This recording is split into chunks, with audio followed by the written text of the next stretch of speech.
So ఇక్కడ first తెలుసుకోవాల్సింది ఏంటి అంటే difference between dry fruits and nuts. Okay. Okay. Dry fruit ఏంటి పేరులోనే అది ఫ్రూట్ అవును. యాక్చువల్లీ.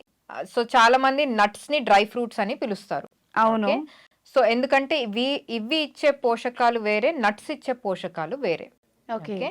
సో డ్రై ఫ్రూట్స్ ఏంటంటే మన నార్మల్ ఫ్రూట్‌ని అంటే పళ్ళని పండుని అది డ్రై చేసేసి హ్మ్.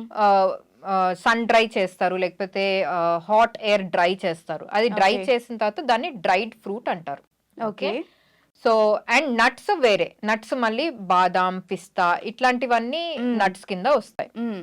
డ్రై ఫ్రూట్స్ ఏంటంటే అంజీర్, డేట్స్, హ్మ్. ఖర్జూర్ పండు, కిస్మిస్ ఇవన్నీ ఓకే. Dry fruits. కిస్మిస్ ఏంటి గ్రేప్స్. హ్మ్. అవే డ్రై ఫ్రూట్. డ్రై ఫ్రూట్ అయిపోయి కిస్మిస్ అయిపోతుంది అది. హ్మ్. అట్లా. సో అండ్ ప్రూన్స్ అని ఉంటాయి. సో హ్మ్. ప్రూన్స్ ఏం లేదు ప్లమ్స్. ప్లమ్ ఆ! ఫ్రూట్ ని డ్రై చేస్తే అది ప్రూన్స్ అంటారు. హ్మ్. అట్లా. యాక్చువల్లీ ఇప్పుడు మనం హోల్ ఫ్రూట్ చూసినప్పుడు అండ్ డ్రై ఫ్రూట్ చూసినప్పుడు వాటిలోనే చాలా తేడా ఉంటుంది.